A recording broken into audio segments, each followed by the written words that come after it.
명절이 중간에 접어들었을 즈음에 예수께서 성전에 올라가서 가르치셨다. 유대 사람들이 놀라서 말하였다. 이 사람은 배우지도 않았는데 어떻게 저런 학식을 갖추었을까?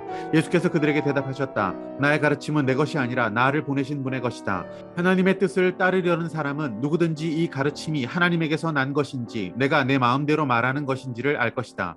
자기 마음대로 말하는 사람은 자기의 영광을 구하지만 자기를 보내신 분의 영광을 구하는 사람은 진실하며 그 사람 속에는 불의가 없다. 모세가 너희에게 율법을 주지 않았느냐? 그런데 너희 가운데 그 율법을 지키는 사람은 한 사람도 없다. 어찌하여 너희가 나를 죽이려고 하느냐? 무리가 대답하였다. 당신은 귀신이 들렸소. 누가 당신을 죽이려고 한다는 말이오? 예수께서 그들에게 말씀하셨다. 내가 한 가지 일을 하였는데 너희는 모두 놀라고 있다. 모세가 너희에게 할례법을 주었다. 사실 할례는 모세에게서 비롯한 것이 아니라 조상들에게서 비롯한 것이다. 이 때문에 너희는 안식일에도 사람에게 할례를 준다. 모세의 율법을 어기지 않으려고 사람이 안식일에도 할례를 받는데 내가 안식일에 한 사람의 몸 전체를 성하게 해주었다고 해서 너희가 어찌하여 나에게 분개하느냐? 겉모양으로 심판하지 말고 공정한 심판을 내려라.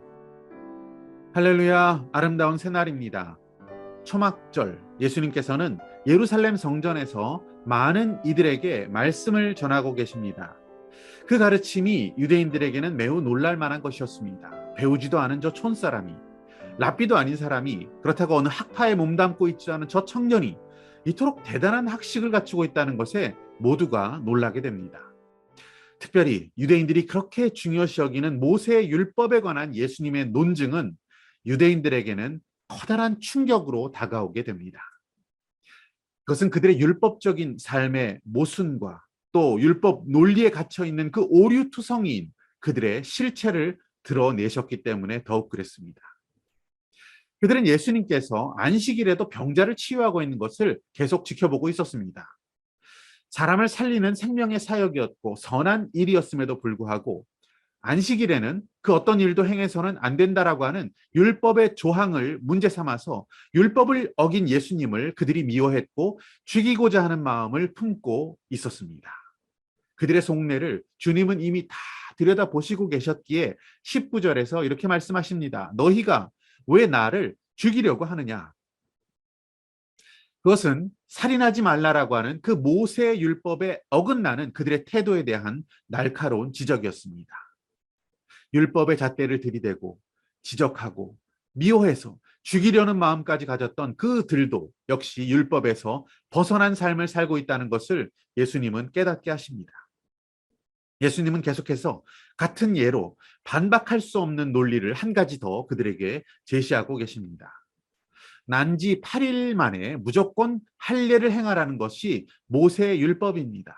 그 율법을 지키려면 안식일에도 그들이 할례를 행할 수밖에 없는 경우가 생기게 되는데 그 할례 행위 역시 율법을 어긴 것이 되지 않냐라고 그들에게 꼼짝 못할 논리를 증거하고 제시하고 계십니다.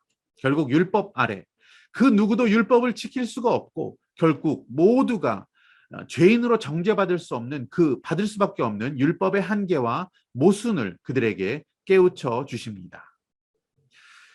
유대인들은 율법의 기준으로 예수님을 향한 그들의 미움을 정당화했습니다. 그리고 예수님을 살인하려는 죄까지 저지르려고 했던 것입니다. 자, 그렇다면 우리는 살인하지 말라라는 이 율법을 과연 지킬 수 있는 자들입니까? 혹시 저는 살인을 한 적이 없습니다. 이런 마음과 생각으로 자신의 의로움을 주장하고 살아온 분은 안 계십니까? 저는 살인을 저지른 나쁜 사람들보다는 얼마나 괜찮은 사람인가? 라고 하는 생각으로 살지는 않으십니까? 여섯 번째 계명, 그 율법에서 여러분 자유로우십니까? 예수님께서는 산상수훈에서 이렇게 말씀하십니다. 형제 자매를 미워하고 화내는 사람은 다 살인자다라고 말씀하십니다. 형제를 향하여서 라가, 즉 바보, 이 얼간이 같은 놈아 라고 말한 사람은 다 잡혀간다라고 말씀하십니다. 야, 이 미련한 놈아 라고 말하는 사람도 지옥불에 떨어질 것이라고 예수님께서 말씀하십니다. 형제를 미워하고 정죄하는 그 모든 죄가 살인죄라는 매우 걱정스러운 말씀을 예수님께서 해주십니다. 그야말로 미션 임파서블, 우리는 다 살인자로 드러날 수밖에 없는 운명입니다.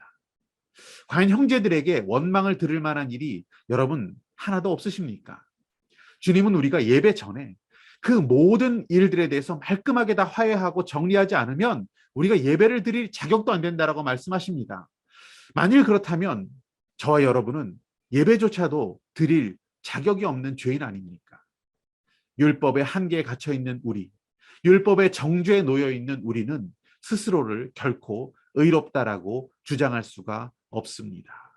우리의 의로움으로는 하나님의 기준에 아무도 도달할 수가 없습니다. 오직 하나님의 의로 우리를 덮어주셔야만 합니다.